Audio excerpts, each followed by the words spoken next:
Election కమిషనర్ల నియామక చట్టంపై విచారణ సందర్భంగా సుప్రీంకోర్టులో కేంద్రం తన వాదనలు వినిపించింది.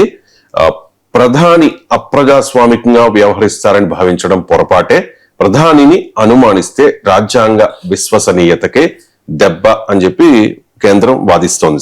సార్ ఎలక్షన్ కమిషనర్ల ఎంపిక కమిటీలో ప్రధాని ఒక సభ్యుడిగా ఉండవచ్చా?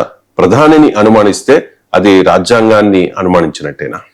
ప్రధానిని ఒక సభ్యుడిగా ఉండడం అనే దాని మీద ఇష్యూనే కాదు, ఇష్యూ అది కాదు. ఇష్యూ ఏంటంటే ఎన్నికల కమిషన్ లో 3 సభ్యులు ఉంటారు. అందులో ప్రధానమంత్రి, కేంద్ర మంత్రి, ప్రతిపక్ష నేత అని ఈ ప్రభుత్వం చట్టం చేసింది. ఇష్యూ అది. ఇష్యూ ప్రధానమంత్రి ఉండడాన్ని ఎవరు అభ్యంతరం చెప్పలేదు. ప్రతిపక్ష నేతను ప్రధానమంత్రి ఎందుకుంటారు?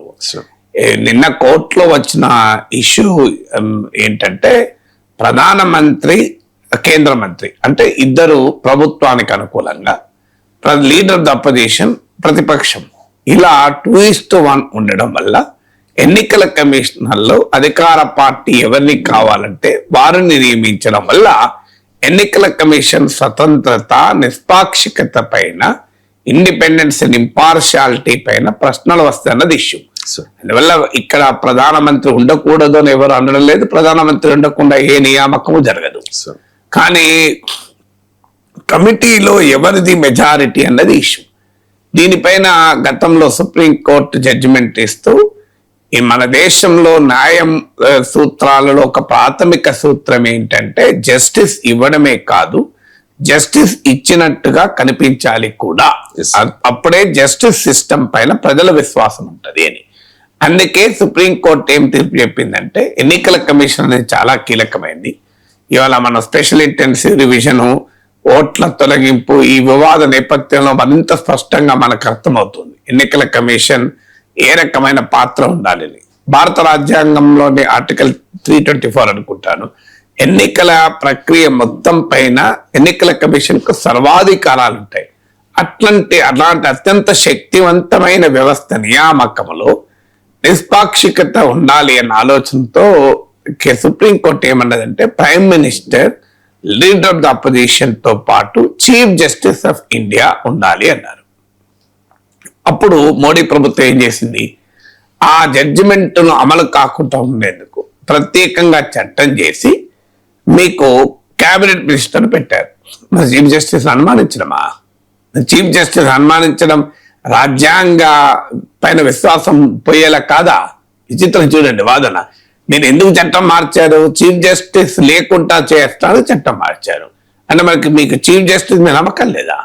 చీఫ్ జస్టిస్ ఉంటే అభ్యంతరకరం ఏంటి మీకు? చీఫ్ జస్టిస్ మార్చి కేంద్ర మంత్రి పెట్టడంలో ఔచిత్యం ఏంటి?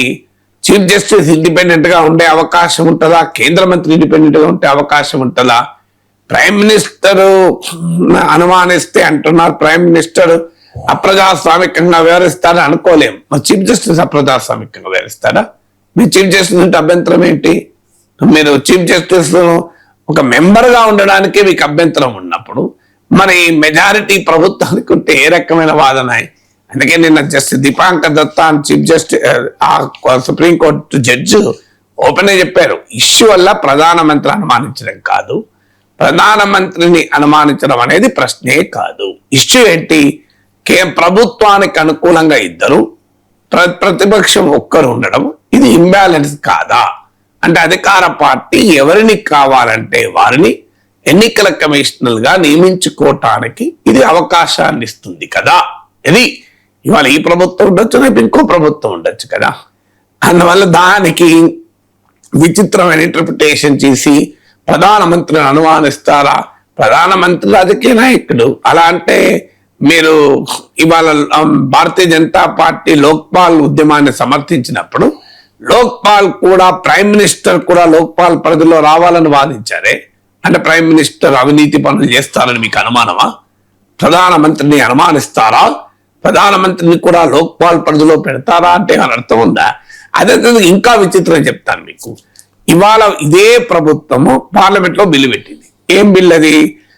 Prime minister, chief minister 130th constitution amendment అనుకుంటాను, ఆ బిల్లు పెట్టింది. ఏంటి? పిఎం సీఎం గనక ఏదైనా కేసులో 30 రోజుల పాటు జైల్లో ఉంటే ఆ పదవి పోతుంది అని. అంటే మీకు పిఎంని అనుమానిస్తారా, సీఎంలని అనుమానిస్తారా? ప్రధానమంత్రిని, ముఖ్యమంత్రిని అనుమానించడం అంటే రాజ్యాంగ విశ్వసనీయత దెబ్బది కదా అని అనొచ్చామని. మరి మీరు ఎందుకు పెట్టారు? ప్రైమ్ మినిస్టర్ అనుమానించారా? ప్రైమ్ మినిస్టర్ తప్పు పనులు చేస్తారు, నేరం చేస్తారు, 30 రోజులు జైల్లో ఉంటారు అని మీకు ఎందుకు అనుమానం వచ్చింది? ప్రైమ్ మినిస్టర్ పైన, ప్రధానమంత్రి పైన అంత మాట అంటారా? 30 రోజులు జైల్లో ఉండడం అని మరి మీరే పెట్టారు కదా బిల్లు. ఏమన్నా లాజిక్ ఉందా? అయినా మీరు నెహ్రూను ప్రధానిగా ఉన్న సమయంలో ఉన్న నెహ్రూను ఎన్నిసార్లు తిట్టారు, ఎంత తిట్టారు? మరి మీకు నెహ్రూను అనుమానిస్తే, అనుమానించడం కాదు, నెహ్రూను అవమానిస్తే ఇక్కడ అనుమానమే. అవమానించినప్పుడు మనది రాజ్యాంగ విశ్వసనీయత పోదా? జవహర్లాల్ నెహ్రూ దేశ ప్రధాని కాదా? మరి మీరు ఇందిరాగాంధీని దేశ ప్రధానిగా ఉన్నప్పుడే కదా ఆమె ఎమర్జెన్సీ పెట్టింది. మరి ఆమెను అనుమానించారా లేదా మీరు? అందువల్ల రాజకీయాల్లో మరి ప్రధానమంత్రి ఒక పొలిటీషియను. ఎవరైనా పొలిటీషియన్ కు పొలిటికల్ ఇంట్రెస్ట్లు ఉంటాయి. ఇవాళ ప్రధానమంత్రి నాయకత్వం కేబినెట్ సిఫారసుల పైకి కదా రాష్ట్రపతి వివరించేది. ఇవాళ గవర్నర్ నియామకం చూస్తే అర్థమైతలేదా? మీరు ఇదే ప్రధానమంత్రి ఎవరిని గవర్నర్ గా నియమిస్తున్నారు? రాజకీయ నాయకులనే కదా గవర్నర్ గా నియమిస్తున్నది. ఇది రాజ్యాంగ స్ఫూర్తికి విరుద్ధం కాదా? మీకు ఇంత ఓపెన్ గా గవర్నర్ల నియామకంలో రాజకీయాలు నడుస్తుంటే, రాజకీయ పార్టీని చీల్చి చెండాడుతుంటే, పార్టీల్ని ముక్కలు చెక్కలు చేస్తుంటే, అవినీతి పనులను బీజేపీలో చేర్చుకొని పదవులు ఇస్తుంటే, రాజకీయ పార్టీల మనగడనే ప్రశ్నార్థకం చేసే విషయంలో ఫిరాయింపులు ప్రోత్సహిస్తుంటే, ప్రభుత్వాలను కూలుస్తుంటే, ఇవన్నీ ఎలా జరుగుతున్నాయి? మరి అందువల్ల ఇవన్నీ ప్రజాస్వామ్యబద్ధంగా జరుగుతున్నాయని అనుకోవాలా? అందువల్ల ఇప్పటి వరకు ప్రధానమంత్రిని విమర్శిస్తే దేశాన్ని విమర్శించిందన్నారు.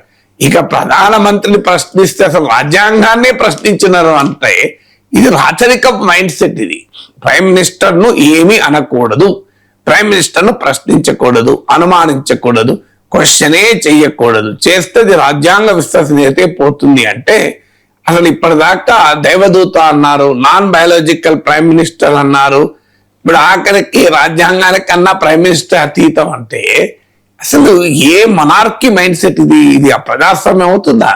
ప్యూర్లీ రాచరిక మైండ్ సెట్ కాదా ఇది?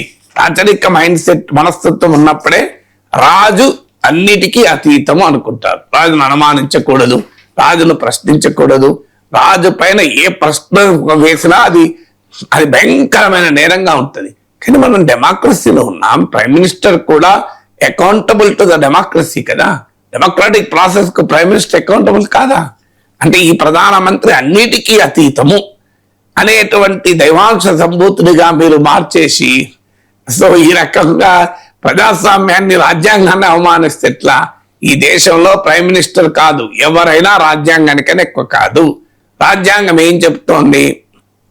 రాజ్యాంగం కాన్స్టిట్యూషనల్ బాడీస్ ఇండిపెండెంట్ గా ఉండాలి అని చెప్తోంది. ఇండిపెండెంట్ గా ఉండడమే కాదు, ఉన్నట్లు కనిపించాలని చెప్తోంది. క్లియర్ గా మీకు ఎన్నికల కమిషన్ల నియామక కమిటీలో ప్రైమ్ మినిస్టర్, కేబినెట్ మినిస్టర్ ఉన్నాక అది ఏ రకంగా ఇండిపెండెంట్?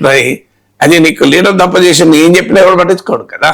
మీకు ఏదో సిబిఐడి డైరెక్టర్లను నియమించడంలో ఉండకూడదు అంటే, ఇక ఎన్నికల కమిషన్ కూడా అధికార పార్టీ ఏజెంట్లను నియమించుకుంటే ఇక పోలింగ్ ఏజెంట్లకు ఎలక్షన్ కమిషన్కి ఏం తేడా ఉంటుంది? ఇలా Gyanesh Kumar chief election commissioner press conference చూస్తారు, ఆయన ఎలా మాట్లాడుతున్నాడు, ప్రతిపక్ష నాయకుల పైన ఎలా విరుచుగా పడుతున్నాడు చూస్తే అసలు చీఫ్ ఎలక్షన్ కమిషనర్ ప్రెస్ కాన్ఫరెన్సా లేదా BJP spokes person press conference అది అని అనుమానం వచ్చే రీతిలో వ్యవహారం నడుస్తుంది కదా.